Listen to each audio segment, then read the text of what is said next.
Today, we will learn all about hydrogen and if it is a gas you can't afford to pass on. And we will begin right now. Just recently, Canada and Germany signed a declaration of intent to invest in hydrogen and to establish a transatlantic Canada-Germany hydrogen supply corridor. Obviously, with the war in Ukraine, Germany is in dire need of alternative energy options, and hydrogen is, well, it's just that.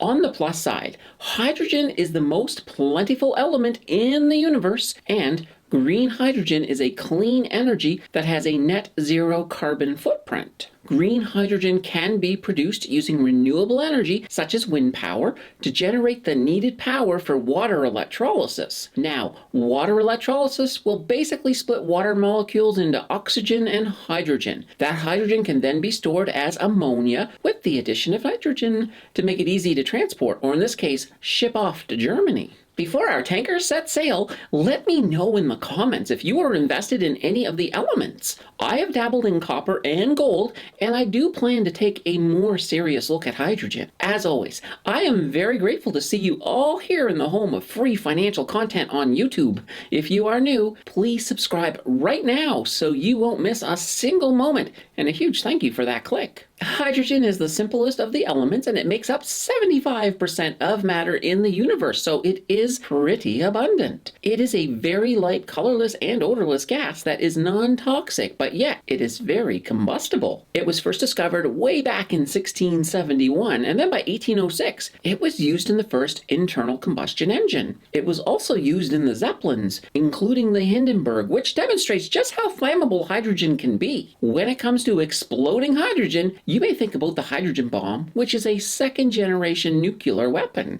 In this case, the bomb is still using uranium or plutonium, but hydrogen isotopes are used as a secondary stage in the detonation process. The use of hydrogen in that stage is why they call them H or hydrogen bombs. Newer nukes have replaced hydrogen with other isotopes. Hydrogen has been eyed as an alternative to gasoline for cars, though electric cars have recently dampened that dream a wee bit. As a car fuel, hydrogen had one huge plus in that it did not have any emissions other than some water vapor. Hydrogen was also able to outperform gasoline in regards to mileage per fill-up. The downside is that these cars were not using green hydrogen, but rather blue hydrogen. Blue hydrogen is hydrogen produced that was powered by natural gas. These blue hydrogen production facilities were creating a lot of carbon dioxide for the atmosphere. We did not have the renewable infrastructure in place yet. Green hydrogen is a different story, and if these fuel cells had been using it, they may have done better against electric cars. Keep in mind, the energy used to charge these electric cars is often not very green at all. In fact, Ottawa is still focused on seeing more hydrogen fuel cells in cars, so they may not be entirely down for the count. 100% renewable green hydrogen could very well be the future. Even if electric cars win the road, green hydrogen may just end up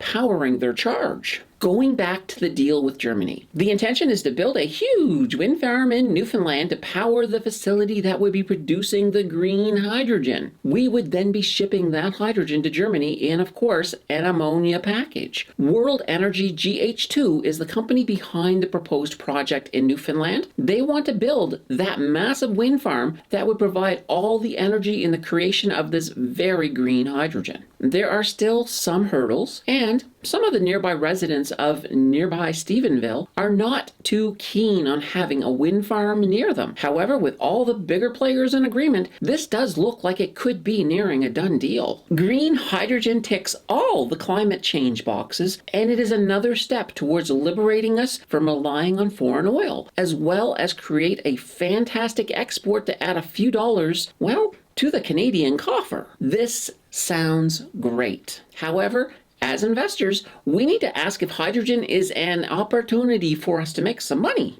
Investing in hydrogen will more than likely be a good thing in the future. However, is hydrogen ready right now for prime time? I don't think it is, but it is a resource we want to keep our eyes on. Hydrogen has not remotely seen the returns we generally are looking for. That will change. With the Canada-Germany deal, once I see that investment showing up in the budget, I will be quietly adding some hydrogen to my portfolio.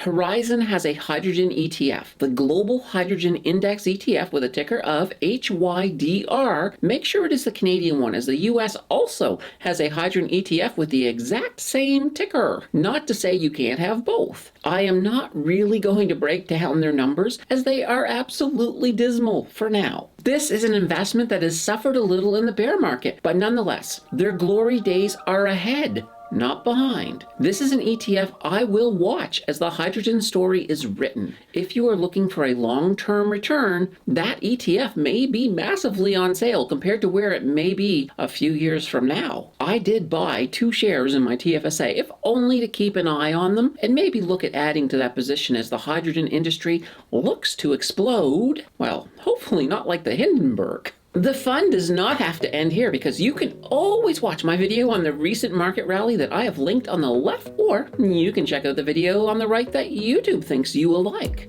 Your click will decide who is right, and I will see you in the next video.